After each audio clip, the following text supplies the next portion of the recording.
Welcome to In the Desert of Set, a pagan and occult website by G.B. Marion. I'm G.B. Marion. I write about life as a polytheist in contemporary times with random, long-winded detours into ancient history, classic horror movies, and all kinds of other fun stuff. Won't you join me for today's adventure?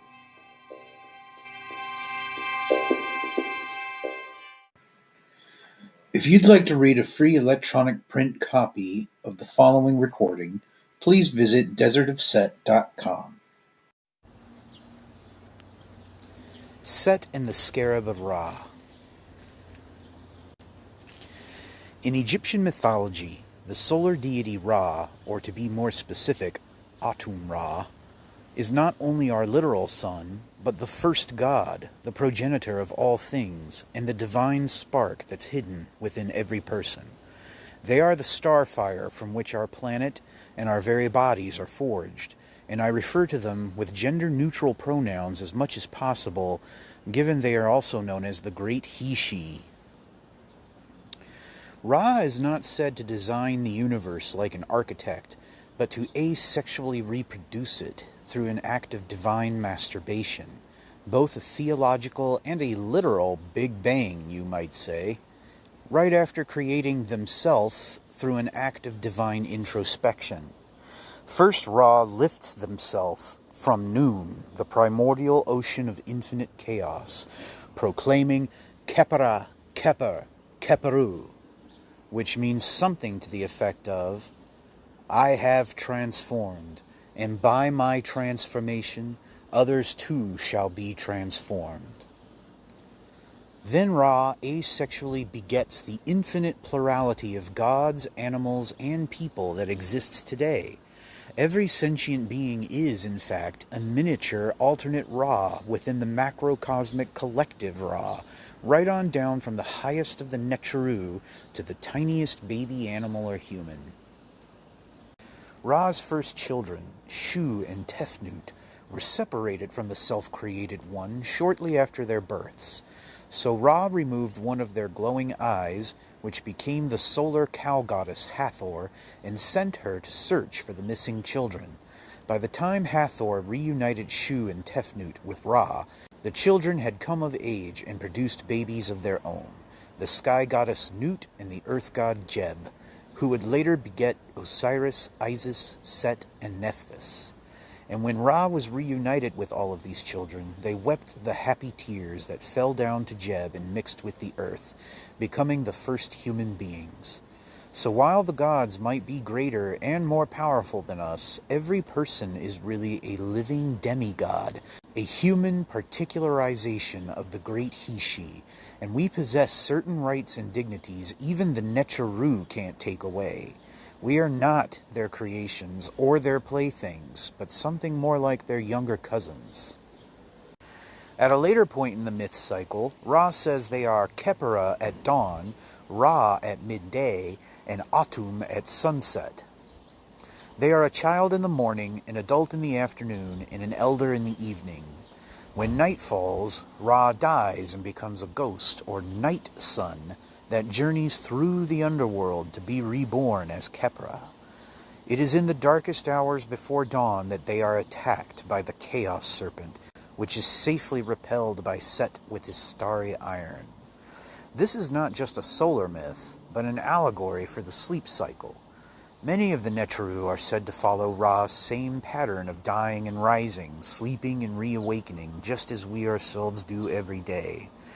And just as the serpent's assault on Ra is truly an assault on every god and mortal by extension, so too is Set's battle with the monster a battle for all of us, from the creator themselves to that angry customer you have to deal with at work. Set is the god who never dies and who never sleeps, that the rest of us may all sleep and die and awaken and rise again in safety. The name Khepera is especially interesting because it combines Ra's name with the word Kheper, which has at least two interrelated meanings. The most obvious translation is Scarab beetle, an insect that is sacred to Ra. The Egyptians admired scarabs for their life cycle, from egg to larva to pupa to adult, and for their unique reproductive behavior. They lay their eggs in dung, which they then roll into large balls and move around as needed. People drew parallels between these egg-filled dung balls and the sun, imagining that Ra rolls a giant radiant egg ball of their own across the sky. Furthermore, the scarab's life cycle was likened to Ra's cycle from night or ghost to dawn or child to noon or adult to dusk or elder, which brings us to the second translation for Kheper. As a verb, it means to transform, and as a noun, it means a transformation. Whenever you experience something that profoundly changes your life, awakening you to some new unexplored horizon, you Kheper. And each of the various yous that manifest from your birth to your death to your afterlife is a unique Kheper in the stream of metamorphoses that is your life. Considering that Kheper is encoded in Ra's first words at the dawn of time, Khepera, Kheper, Kheperu, this is an extremely powerful magic word indeed. So powerful, in fact, that when Michael Aquino, a leading minister in the Church of Satan, invoked the devil for guidance on what to do following a schism in the church in 1975, he was answered not by Lucifer, but by Set, who permanently impressed the concept of Kheper on Aquino that very night. Aquino and his colleagues in the Temple of Set prefer to capitalize and spell this word with the Greek letter chi, so that it looks like it's spelled with an X at the beginning instead of a KH, to signify its centrality to their particular Setian current.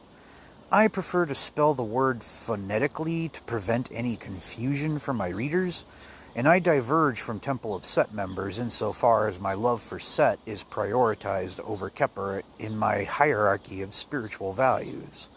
I agree Kheper is important, and that Set cares more about getting us all to Kheper than being worshipped. Nevertheless, I identify as a Setian because I love Set first and foremost. If Kheper or Khepera were truly the central focus of my path, I would identify as a Kheperian instead. That being said, Kheper is what happens when the sun rises at dawn, when a grub emerges from the soil as an adult beetle, and when a soul or spirit is fundamentally transformed by some profound, life-altering experience. It is the principle that enables us all, cosmic god and mortal demigod alike, to theoretically live beyond death. Additionally, Set is the only other deity in the Ennead, or Company of Nine, to have willed himself into existence apart from Ra, by tearing himself from the womb of his mother Nut. Since the Neteru are both distinct beings and extensions of Ra's own primeval essence, the argument can be made that Set is the aspect of Ra that enabled them to Kheper in the first place, even before Big Red came forth as an entity in his own right. This would explain why Set continues to play such an important role in procuring Khepera's safe rebirth, both in the macrocosm and the microcosm. Similar to how St. John believed Christ was with Yahweh in the beginning before the creation of heaven and earth, you might say I believe Set was with Ra in the beginning, before the dawn of time.